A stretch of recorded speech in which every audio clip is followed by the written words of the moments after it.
every year. At kasama po ito, ang pagtatanong at pakikinig po sa sagot po ninyo ay napaka-importante pong input sa aming pong trabaho. So, yun po, kami po ay, we will proceed to ask questions. Madam Chair, my answer for every question will be, I will forgo the opportunity to defend the budget of the Office of the Vice President through a question and answer. And I will leave it to the House to decide on the budget submitted. So, magsasayang tayo ng oras dito, paulit-ulit yung sagot. That is acceptable to us. Unless I hear any objection, that is acceptable to us. Okay. Because it is, I believe, karapatan din po ng bawat Pilipino na marinig po nila ang katanungan po ng 17 po na nakalista sa ngayon. Palagay ko, kung meron pong dadating dito, baka dumagdag po. Pero marami pong issues na hinaharap po tayo ngayon. Kayo po mismo, nakikinig po kami sa inyong speech po kanina, kahit na hindi po siya related po sa ating budget. Marami pong na-spark na mga tanong, kaya palagay ko, kaya nga sinabi ko kanina, ilimit natin ang mga tanong tungkol sa budget. So, yun po. So, kung kayo po ay binigyan po namin ng pagkakataon na i-share po ang insights, kami rin po ay magsasabi din po ng aming mga katanungan. So, with that, the Deputy Minority Leader, Madam Franz Chair. Castro, may now proceed. With all due respect, I will not Madam Chair. repeat my question every time, my answer every time there is a question. And may I seek permission that every time there is a question, that is my answer. Madam Chair, I will call you and you can do as you please, Madam Chair. But I will recognize you. Okay. And then, Madam Chair, may I be given the opportunity to explain why I will not and I will forgo the opportunity to defend the budget in a question and answer in the committee and leave it to the House of Representatives to decide on the budget submitted. So, Madam Chair, siguro first observation, no, yung on the budget for the 2024, yung Vice President na nagsabi, Madam Chair, na slow and low utilization. So, nakita naman natin doon sa presentation. So, yung utilization ay napakababa. Pero, syempre, comment ko lang, no, mas mabilis siya sa confidential funds. 100% in 11 days. Madam Chair, So, Madam Chair, so according to the utilization of the confidential and intelligence funds submitted by the COA to us, no, so we have here surveillance and monitoring. Sabihin ko lang, Madam Chair, no, yung purchase of information out of 125 million confidential funds in 2022, purchase of information 14 million, payment of reward 10 million, rental and other incidental expenses relative to the maintenance of safe houses 16 million, purchase of supplies 35 million, provision of medical and food aid 40 million, payment of incentives or traveling relative to confidential operations, 10 million. So a total of 125 million conducted surveillance in 132 areas in 11 days. So 100% utilization. Madam Chair, I have also here a report about the notice of disallowance. According to the notice of disallowance, the COA disallowed 73,287,000 out of 125 million confidential funds used by the OVP in 2022. So this is 58.63% of the 125 million. So can you confirm, the Vice President? Madam Vice President. Madam Chair, since you allowed her a snide comment, you will allow me a snide comment as well. So my question is, Madam, can you yes. confirm? Yes. Yeah, okay. Diba? Okay. Yes, Madam Chair. So, may I, before you proceed, may I remind both our guests and our resource You should have reminded persons her when she said the refrain line, diba? I called your attention, Madam Chair. You did not recognize me. So, ngayon, sasabihin ko na, if you allowed her that, you allowed me a snide comment as well. I don't recall hearing a snide comment, Madam Vice President. Ang snide comment, that's a matter of judgment. So please proceed with Secretariat, Please Madam proceed, Chair, I ma'am, would like the with your- Secretariat to repeat the first 3 lines of the well, comments. point of order, Madam Chair. Point of order, Madam Chair, kasi parang, So let's please proceed with the answer. point of order, Madam Chair. Madam Chair, kasi parang siya yung nagpe-preside eh. Yes, that's why Kasi inutusan Madam mo Vice yung President. secretariat natin sa Committee on Ganun Appropriation. Yes. Alam mo, Some ano, order, diba? please. So, Yes. okay, thank you, Madam Madam Vice Chair. President, please proceed with the response. There's a question. Please proceed with the response. Madam Chair, I do not understand bakit a person convicted of child abuse is still sitting in a seat. Point of Of the order, House of Madam Chair. Ito yung sinasabi Representatives. natin na dinadivert ang usapan sa ating budget hearing. Kung nagawa po niya yan sa Senado, Madam Chair, dapat hindi natin yan pahintulutan dito sa Kamara. You allowed her a snide comment and then you will not allow Please, me please wait a to be snide recognized. comment? Excuse me, our members and our guests. I warn please, you. Please wait Don't to go be into this rabbit hole. Please wait to be acknowledged before you speak. Okay, so at this point, Honorable Manuel. Yes, Madam Chair, again, it's another point of order kasi kapag may mga deliberation tayo, we should stick to the topic. Hindi pwede, Madam Chair, na dinadivert natin yung usapan para hindi natin sagutin yung tanong ng mga mambabatas natin. This is actually the best opportunity, formal proceedings, nakikita po ng publiko para malaman anong sagot ng Vice Presidente. So hindi po natin napapayagan ang ganong mga argumento na hindi naman tumutumbok dun sa topic natin. So, Madam Vice Chair, President, there's I a will make this question. easy So for you. Please make Sige, ma'am. your responses direct to the point. Sige, ma'am. I will make this easy for you. What rules are we using for this budget hearing? We have our rules Yes, ma'am. adopted by the Committee on Appropriations. Right, okay. We searched for that rule. So we only found the general rules. So we have a copy of the rules for the budget hearings. Well, as far as I'm concerned, mas importante ang rules para sa amin. Kayo po, ang kailangan nyo lang marinig is yung acknowledgement for you to begin to speak. Yun lang po ang pinaka-importante para sa guests. Sa totoo lang po. Yes, ma'am. So ang pinaka-importante, yes, you may proceed. At saka po yung adjournment, yun lang po. Yung termination po, yun ang pinaka-importante lang po. For the rules, yun ang ay importante para sa members. But we may provide the copy to you. Yes, So ma'am. please proceed and answer the May we question. request a copy? Yes, yes, absolutely. But Yes. please, there is a question. And do you want us to repeat the question? And we will not penalize you all the time. I don't You can repeat the facts from the notice of disallowance. I will from need a the repeat of Honorable the Franz. question. Yes, Honorable Franz Castro, you may repeat your question on the notice of disallowance, I believe. Yeah, tama, Madam Chair. So according to COA, the notice of disallowance is amounted to 73,287,000 out of 125.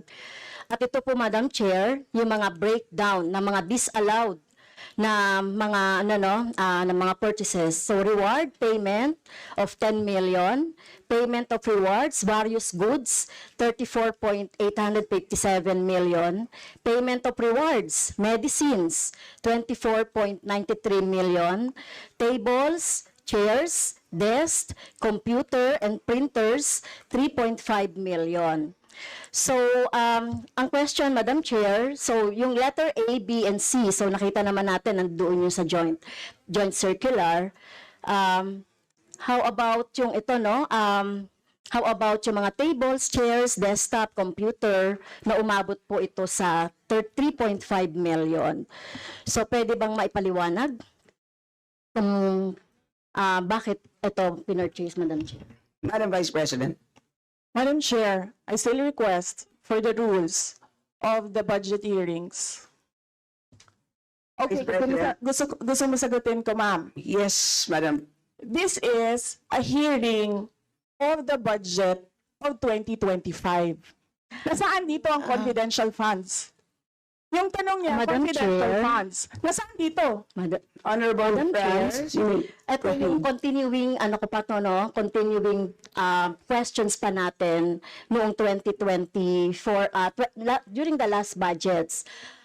Hindi na ipaliwanag itong 125 million na alam naman natin na wala ito sa budget ng 2022. So, ito, Madam Chair, sa rule naman natin, lahat dito tinatanong no? So, according to the budget, whether it is in the past, kasi nakikita natin yung utilization noong mga budget, kahit na yung past years, ay pwede nating busisiin dito, Madam Chair. Tama ba ako, Madam Chair? I will agree with you, the Honorable Franz Castro. You may proceed, Yes, Madam ma'am. Vice Yun President. yung sagot ko, ma'am. Nasaan ang topic natin dito at ang pinasubmit ninyo sa amin is the budget proposal of 2025. Where in the budget proposal of 2025 is the item confidential funds. In aid of legislation nga ninyo, nakalagay nga doon sa rules ninyo, diba? The discussion should be germane to the topic. The topic is the 2025 budget proposal. Now tell me, Madam Vice Where President, the Honorable Franz confidential Castro has already provided a sufficient explanation for why she asked the question. So please proceed with your answer. Madam Chair, It's a very why are we simple discussing question. the budget of 2023 and 2024?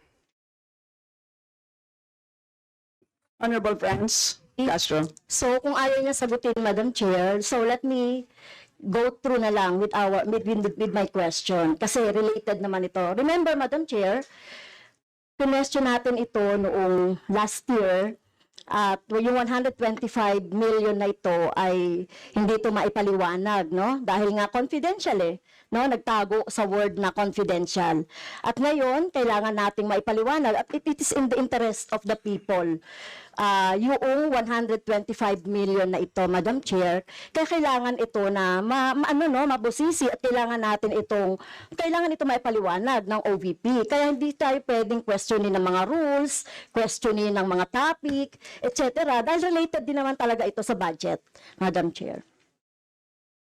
Madam Chair, Yes, you may Yes. proceed. I request that the chairperson of the Finance Committee preside over this hearing. Madam Vice President, with due respect, you are not allowed to do that, Madam Vice President. You are not allowed to introduce any motion. You are a research person this Not- hearing, Madam President, I did Vice not move, President. ma'am. I requested In the same as vein- your research person, I requested So that the your request chairperson is of the denied, committee. Madam Vice President. Just please answer the question. The issue on confidential funds falls squarely within our discussion of your 2025 budget. Narinig mo yung sinabi niya, ma'am? Narinig So mo yung please proceed. nakikinig ka sa kanya kanina? Absolutely. Walang rules dito. Please proceed and answer the question. It's a very simple question. Di ba? Please explain the specific spending on those items that she enumerated, amounting to a total of, Honorable Franz, do you want to Amounting repeat to a that? total of 73.287 million. So, dahil may notice of disallowance, so ibig sabihin, Madam Chair, illegal ito at not in accordance with the joint circular by the COA, BBM, and other related agencies. So kung ito ay dinisallow, so ibig sabihin illegal yung paggamit nito. Madam Chair, nitong mga items na binanggit ko po, Madam Madam Chair. Chair, Madam Vice President. you cannot allow a member of the House to just claim that it is illegal. That is a Madam notice Chair. of disallowance. That is a procedure inside the Commission on Audit. Hindi sa upuan niya. Honorable friends. Okay, thank you, Madam Chair. So, thank you for the explanation, Vice President. Okay, next. According to accomplishment report of OVP, it spent 10 million for payment of reward. So, Madam Chair, in 11 days, ilang tao kaya at magkano kada tao ang reward? In fact, COA disallowed the whole amount spent by OVP for payment of reward. Hindi ba, Madam Chair, questionable ito? Madam Chair, the invitation letter that we received from the House of Representatives. Dear Vice President Duterte, the House Committee on Appropriations will hold briefings, hearings on the budget proposals of various departments, agencies, and corporations relative to the fiscal year 2025 National Expenditure Program as the basis of the fiscal year 2025 General Appropriations Bill. Nasaan? Sa presentation ko kanina, ang haba. Ang confidential funds.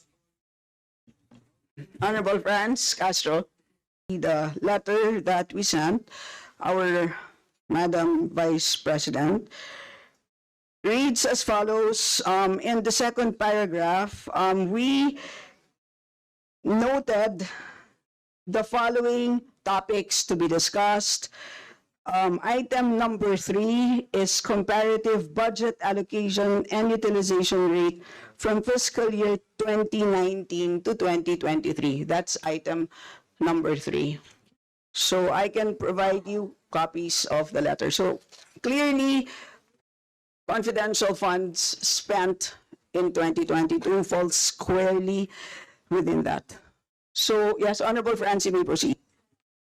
Yes, Madam Chair. So, mukhang hindi na tayo sasagutin ng hindi na ako sasagutin ng ating Vice President. So, sa bawat sagot kasi na ganyan ng ating Vice President, for the record, since ayaw magpaliwanag ang BP, so ibig sabihin nito, yung paggastos ng 125 million ay na pera ng taong bayan ay hindi maipaliwanag. So, yun lang, Madam Chair. Kaya hinihiling natin sa Vice President o OVP na kailangan na maipaliwanag itong mga sinasabing item dito. Anyway, Madam Chair, sa kanila naman ang galing, no, yung utilization at confidential and intelligence fund. And of course, ito lang naman ang hawak ko din dito, yung notice of disallowance. Kaya gusto talaga nating maintindihan, Madam Chair, kung ang notice of disallowance ay, so syempre, papaliwanag pa nila yan, kung paano, di ba? So, kailangan malaman din ng taong bayan na sila yung nagbibigay ng pondo para sa operations ng OVP at lahat ng mga agency. At kailangan yung maipaliwanag. So, hindi pwede yung ganyan na yung tactics na ganyan na parang parang sorry for the pusit, na kapag nasusukol na ang pusit ay nagaano ng maitim na tinta. So, ayaw natin ng ganun, Madam Chair, kasi yung atin namang pinag-uusapan dito ay budget. No? So, wag naman mag-ugaling pusit ang Office of the Vice President. Hindi na po tayo matatapos. Yan ang sinabi ko sa iyo kanina. Ayaw mo maniwala sa akin eh. Aabot talaga tayo ng bukas dito. Diba? Madam Chair. Is this an inquiry regarding... He said, Yes, and Yes, please, ma'am. I remind also our Yes, ma'am. resource persons to please act in a respectful manner. Pasensya na po, hindi po kasama sa poder ninyo ang pagpa-fire ng presiding officer ng hearing na to. So Yes, yes, you may so proceed if po. you allow members of the House of Representatives lines like what you just said, like pusit, bakit mo ako kinocrucify for saying a fact that somebody is convicted of child abuse sitting in the chair? To sit and then I cannot fire the presiding chair. So bakit? Yes, we Bakit napaka one-sided nito, ma'am? noted po. Dahil ba madami kayo dyan sa kabila at nag-iisa ako dito? We note all your comments, ma'am, and let us now proceed. Thank you, ma'am. Thank you, ma'am. Madam Chair, point of order. Yes, the Honorable Benny Abante. I just came in, I hear this. We're not talking about the budget, we're accusing each other here. I'd like to find out from the resource speaker if this is the kind of hearing that we're going to have. Sir, I am not the presiding officer of this hearing. I know, Yes, sir. but the thing is, you're asking questions, Madam Chair. The resource Diba? speaker does not have any right to ask questions. Or do you have? Where is that Madam Vice in your President, rules that Madam a Vice resource President, person this is a cannot budget hearing. request for Please, clarification? Some order, please. Some order, please. Yes, Honorable Benny Abante, you may proceed. I'm just asking a question to our resource speaker, you know, because she's asking a question and she's accusing some of the members of this committee. I just would like to find out if we are the ones that have the right to ask questions and her right is to answer the questions of the committee. Okay, so we Yun lang po sa akin yung point of order, Madam Chair. Yes. I think you understand me, Salamat. Madam Vice President, am I right? No, sir. I'm gonna ask No, so- the chair to ask you to clarify what are my Yeah, accusations. please wait to be recognized, ma'am. Pasensya na po. So again, I'd like to remind our resource persons that you are here, you're invited to answer, to present, and you've done that. Thank you very much. And at this point in time, you're here to respond to the questions of our members, and we request you to please respond in a direct way.